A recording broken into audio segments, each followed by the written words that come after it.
Hey, it's Vinoxo here. I've got some footage from me playing Battlefield 4 last week, and I wanted to talk to you guys a little bit about the recent Oculus Rift reveal and pre-order situation, and my thoughts on that. VR is something I was very excited about. I've pretty closely followed the development of the Oculus and the HTC Vive, the Sony Morpheus, I think it's called, Samsung Gear VR, Google Cardboard, all of that. I haven't actually put any money on it because, contrary to the numbers on my Patreon, I don't actually put anywhere near that much into my bank account. So I haven't had the money to just throw around on that stuff, particularly as I'm trying to pay off my car and whatnot. But I had every intention of buying the consumer release of the Oculus right up until it went on sale for $600. And when I saw that $600 price tag, I just sat back in my chair and kind of shook my head. Because that's insane. Like, really insane. That's PS3 release levels of insane. That's 3DO type insanity. You do not price a consumer product at $600 and expect it to sell well. But that's exactly what they did. I mean, I guess I should stop ranting and just cover the facts here real quick. It went on sale on the 6th of January for $600. It does have, really nice resolution, diminished screen door effect, lots of premium quality hardware backing it. It requires a massive computer to power it, of course. We're talking at least like an AMD 290 graphics card or a 970 GTX or better. I mean, I had a 780 GTX, which at the time was something like $500 or $600. I think they still sell for like $300 online, and that's apparently not good enough. I'll be honest, I did not think that I would be in a situation where my graphics card was not good enough. Don't even get me started on needing a new CPU, even though the CPUs haven't had that big of an advancement in the past couple of years. Moore's Law seems pretty dead from where I'm sitting, but I guess we'll see how it develops. Fuck, that's a lot of money. And I guess the question is it a good idea, from Oculus's perspective? Because that's really all that matters here is VR going to survive? Is VR going to do well? Because if it doesn't, well, then we're not going to see more VR products in the future. Even if you don't like what Oculus is doing, like, we need at least one of these headsets to do really well so that we can have these cool VR experiences, like Eve Valkyrie or Job Simulator, all these like fun, wacky VR games, or vehicle simulations. We need VR for these things to be as good as they possibly could be. So one of these has to succeed. And what about the other headsets? What about the Vive? The Vive's the one that I'm kind of holding out hope for at this point. But for right now, I think I'll just break it into positives and negatives for the Rift. I guess we'll start out positive. We can hit them with my big old list of negatives here second, so I'll be nice for a little bit. The $600 price tag does mean they're probably using pretty high quality materials and manufacture. I'm sure the panel they're using for it is pretty primo custom designed stuff with a high frame rate. I've heard 90 FPS is what you're expected to maintain when you're playing games, which is quite a lot of FPS considering you're having to deliver two different 90 FPS frames to that device, one for each eye. So the computer specs make a little more sense in the light of that, and I'm sure it feels good to be in an alternate universe with 90 FPS. It feels realistic. But, man, that's got to be pricey. Now, they claim they aren't making a profit on the headset. So I figure at $600, they can't be losing that much money on it either. Right? I mean, there's no way that they have like $1,000 worth of hardware sunk into that headset. No way. It would boggle the mind if that were the case, but I haven't heard any talk of them subsidizing it that hard. So they're not going to lose too much money on it, presumably. And as a side effect of this price, we're going to see that most purchasers are going to be tech-savvy enthusiasts, people who are really into VR, who are really into buying high-quality PC parts. Probably the same type of people that'll buy $500 or $600 computer monitors. I think Total Biscuit made a point about that in his video. So that's good.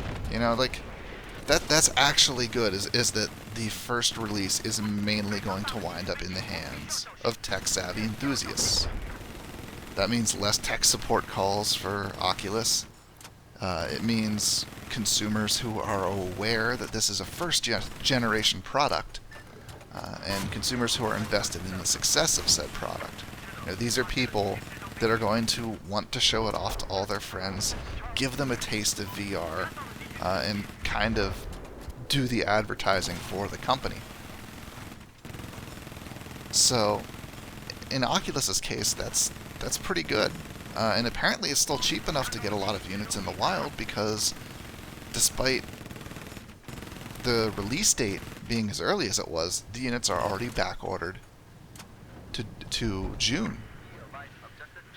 I think the actual official release date, not the pre-order date, was something like, I think, March. But there's like 3 months of back orders at this point, so it's pretty well, despite the hugely inflated price. I almost can't believe that. So, I guess they picked a good price because they're selling like gangbusters. And it seems okay from their perspective. But let's take a step back from the positives and look at my giant list of negatives. First off, it's $600 fucking dollars. I'm sorry, but that's a lot of money. That's almost too much money for me. I mean, $600 fucking dollars. I did not expect to be in it for that much. That's more than a game console. You know, Xbox One or PS4, I'm sure you can get either of them with, you know, like an extra controller and an extra game or two, and still be under that price. If you're in the UK, you're extra screwed, because it's something like 600 euros, plus like 50 euros for VAT or whatever, and shipping. The shipping cost on it's fucking high too. So international players are getting hosed. It costs more than a PC that could spank the ass of either game console for this generation. Yet it's still less than a PC with the specs they recommend, which runs about $1,000. So unless you just built yourself a nice gaming PC, you're probably going to be in this thing for at least $1.6 thousand. It's pretty crazy. Hell, alright, this the $600, and here's another one of my issues with it. It's over twice the cost of their original development kit. Everything I've ever learned, you know, about software development and development kits have almost always wound up costing way more than the consumer release. You know, you hear about Xbox development kits or whatever, they have like extra RAM, extra ports to connect to debug PCs, all that kind of shit. But the development kits for... Sorry, I'm just laughing at myself shooting this guy here on screen. Wouldn't give me any ammo. Oh, but I got his attention. Anyway, $300 for the original development kit, $350 for the second one. Following up on the heels of that, you would expect the consumer release might be $350, maybe $400. They did say it would cost a little. Well, I don't know if they said a little bit, but they said it would cost more than the DK2, which was a $350 product. I think everyone was kind of bracing for, you know, 400, maybe 450 at the worst. But then we got twice the cost of their development kits with no warning. There was no indication of what the price was going to be until they opened up pre-orders on the 6th. We went from expecting something, a price that seems pretty reasonable, to one that's pretty premium. It was a huge shock. Now, for $600, you'd think, well, I'm sure they'll maybe package it with some of those Oculus-specific games they're developing, right? Well, they are, if you're pre-ordering. You get Lucky's Tale and Eve Valkyrie if you pre-order. If you didn't pre-order, well, you're just shit out of luck. I mean, sure, the game's backlogged till June, so maybe it'll be pre-ordering forever at this rate. But I would like to see the normal version of it come with some packing software. It just feels like a money grab to me. It really does. They got big on their Kickstarter. You know, they got a lot of popularity, they got a lot of interest, and then they turned around and doubled the price. I hope they know what they're doing, because sales could just flop off after the initial wave of hype. You know, the first, big group of people that are super committed to it could all buy it, and then just they could stop moving units at all. You know, no more sales, just trickle out the door, and VR could kind of slowly wither away and die. That's a real risk. It could just totally flop after this. I mean, history is replete with highly expensive electronic gadgets that then peter off and die in short order. I really hope that's not the case. I would like the Oculus to stick around. Personally, I'm looking forward to the HTC Vive the most, but competition's good, and I would like to think that this is a new market segment that's going to stick around for a while. I mean, hell, could be that Oculus and the Vive are both way too expensive, and something like the PlayStation VR winds up dominating the market. We'll see.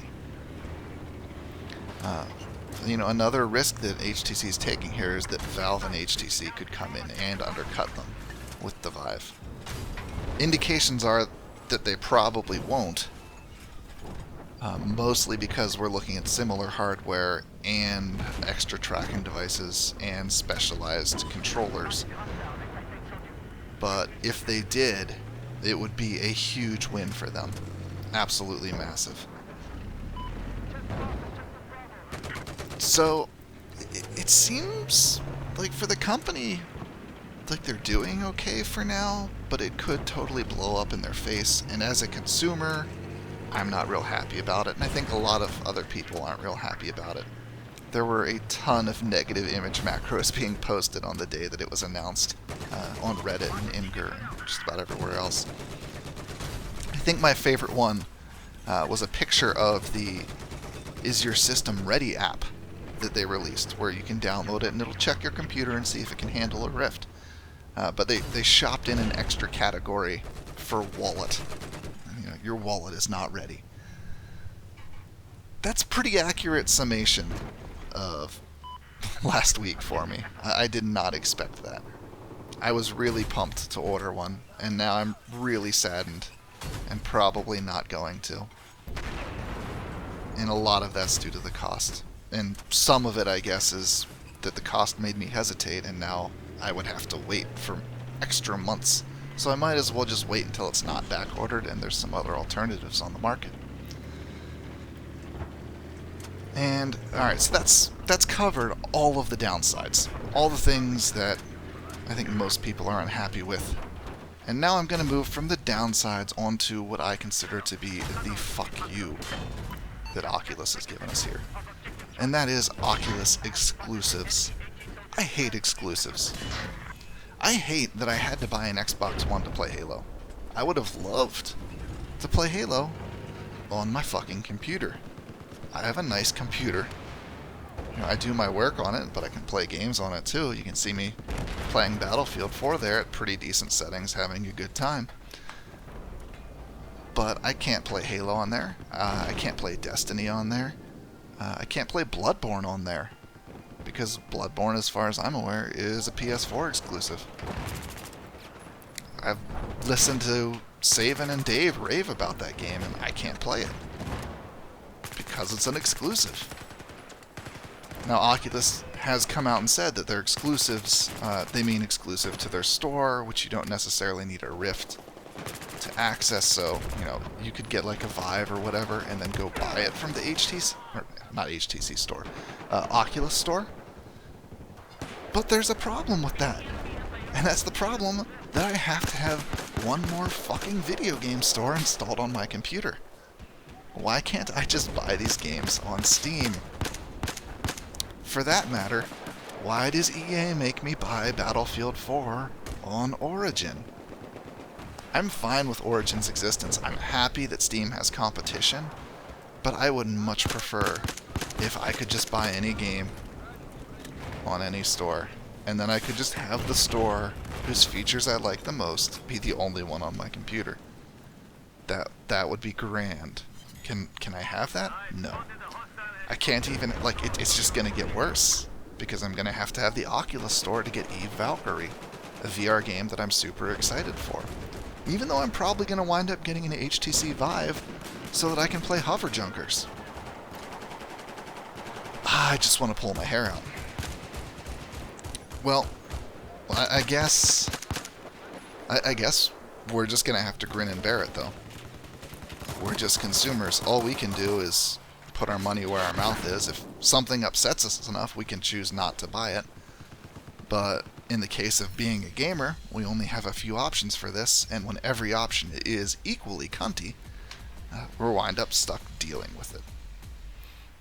This isn't like going to the store and buying a can of soup where you can decide, oh, I don't like something Campbell's is doing, I'll just go get Progresso. Because they're not products that are that similar. There's no Battlefield 4 on Steam. There's no Eve Valkyrie on Steam. So we've got to buy that one specific product if we want that experience. They've got us by the balls, guys. They've got us by the balls. And I don't really see a way out of it.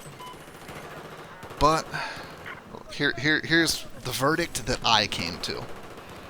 And that's basically that you should only buy an Oculus Rift right now if you have a sweet-ass job that's just showering you in money.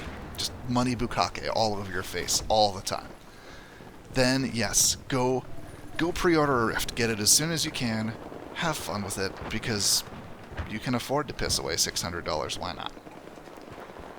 If you have a swank-ass job and are only a little bit excited about VR, or maybe your job's only kinda good, and it's still a pretty hefty outlay of cash for you, which is the bracket I consider myself to be in, wait for the Vive to come out. You're probably going to be waiting that long to get your Rift if you pre-order it anyway. See what your other options are. Maybe there's something cheaper, and oh my god, that ladder glitched the fuck out. Can't believe that. Anyway, wait for it. Just wait for it. Could be that the Vive does end up being cheaper. Could be that Oculus has a price drop to compensate. We don't know. Maybe one of them winds up being far better about nausea. We're going to have to wait and see till people can get their hands on the release versions and contrast and compare. Now, if you don't have a really good job, if you're in the poorhouse, if you're where I was, 5 or 6 years ago, working at Walmart, trying to support an ex and 2 kids, I guess she wasn't the ex then, but, if you're working dead-end jobs or money's tight for some other reason, don't buy it. Don't make that cash outlay and screw yourself on it. Just wait. Wait for the prices to come down.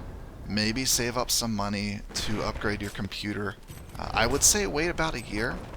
The next generation of NVIDIA GPUs look like they could potentially have huge performance gains. At like absolutely huge gains. Everybody loves huge gains. So wait on that. You know, beef up your computer in anticipation, and then get a VR headset when they come down in price a little bit. Thank you for watching. My name is Phenoxo, and I'm going to run around on this roof and shoot at guys for a little bit longer, but then this video is going to come to an end. Have a great one.